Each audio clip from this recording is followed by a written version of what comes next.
on TV or on stage in the playgrounds. Already, at the age of nearly 9, I knew this much. Everybody was waiting for me. Midnight and baby snaps, prophets and prime ministers had created around me a glowing and inescapable mist of expectancy, in which my father pulled me into his squashy belly in the cool of the cocktail hour to say, "Great things, my son! What is not in store for you? Great deeds, a great life."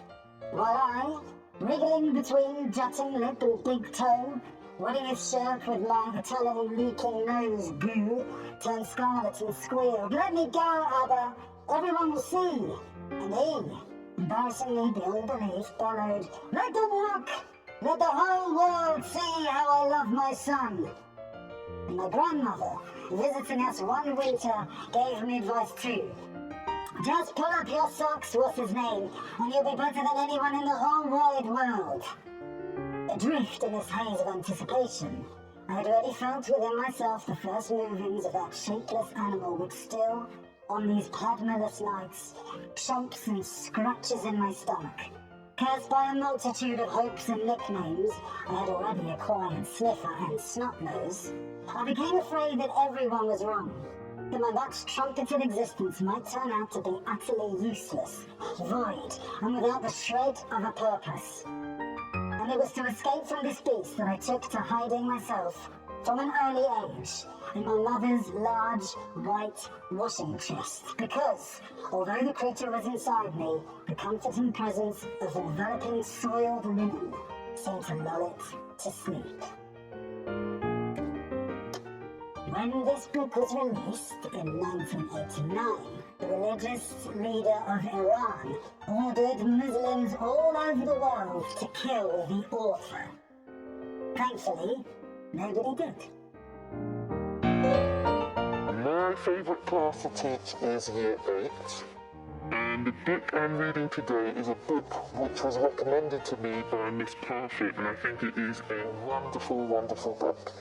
It is a book about a young person who does all the right things, but then something horrendous happens to him which shapes the rest of the story. So, here goes. Mr. Myers is one of only 2 men who teach in the whole middle school. I know he wasn't a cool kid. He keeps making it hard for us uncool kids. It's like he didn't learn anything growing up. Right now, he's introducing a new student. Seriously, like standing in front of a whole class is going to make you feel welcome. It's like giving a kid a sign saying, "Kick me." The new kid knows. He looks grim. He wears baggy jeans and a hoodie. His head's up. Mr. Myers pulls it down, and you can see curly black hair, shoulder length, almost like a girl's. I groan.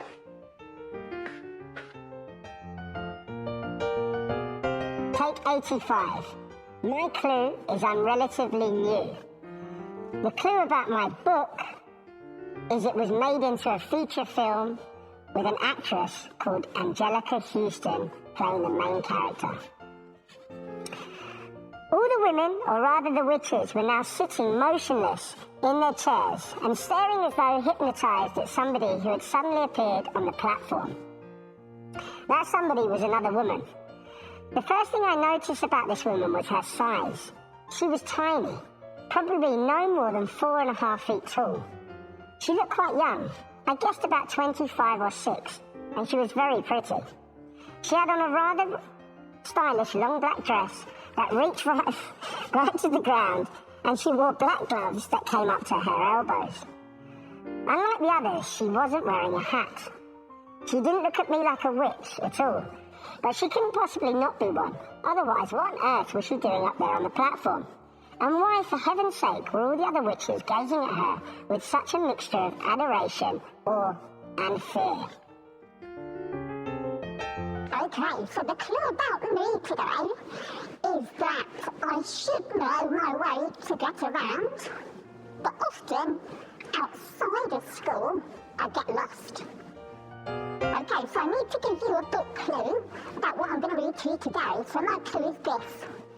This book is not set in a house, but it's set in something just outside many of them.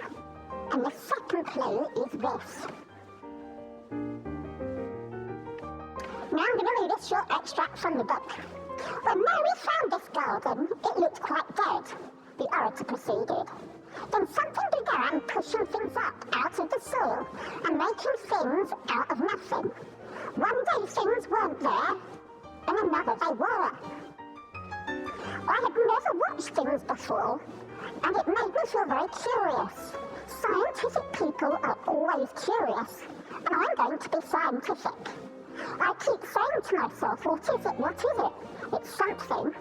It can't be nothing. I don't know its name, so I call it magic. I have never seen the sun rise, but Mary and Dixon have. And from what they tell me, I'm sure that it's magic too. Something pushes it up, and something draws it back. Sometimes, since I've been in the garden, I've looked up through the trees at the sky, and I have a strange feeling of being happy, as if something were pushing and drawing in my chest and making me breathe fast. Magic is always pushing and drawing and making things out of nothing. Everything is made out of magic. Leaves and trees, flowers and birds, badgers and foxes, and squirrels and people. So it must be all around us. In this garden, in all the places. The magic in this garden has made me stand up, and I know I'm going to live to be a man. Hello everyone. You might recognise me as someone who goes around the school in the mornings blowing a whistle very loudly to get us up and ready for the day. I'm going to read you an extract from one of my favourite books of all time. I remember reading it as a teenager, and the title means a situation where nobody wins. Here goes. Even people who were not there remembered vividly exactly what happened next. There was the briefest, softest, filtering audibly through the shattering, overwhelming howl of the plane's engines. And then there were just Kid Sampson's two pale, skinny legs, still joined by strings somehow at the bloody, truncated hips, standing stock still on the raft for what seemed a full minute or two before they toppled over backward into the water, finally with a faint, echoing splash, and turned completely upside down so that only the grotesque toes and the plaster white soles of Kid Sampson's feet remained in view. On the beach, all hell broke loose. Nurse Kramer materialised out of thin air suddenly and was weeping hysterically against Yossarian's chest, while Yossarian hugged her shoulders and soothed her.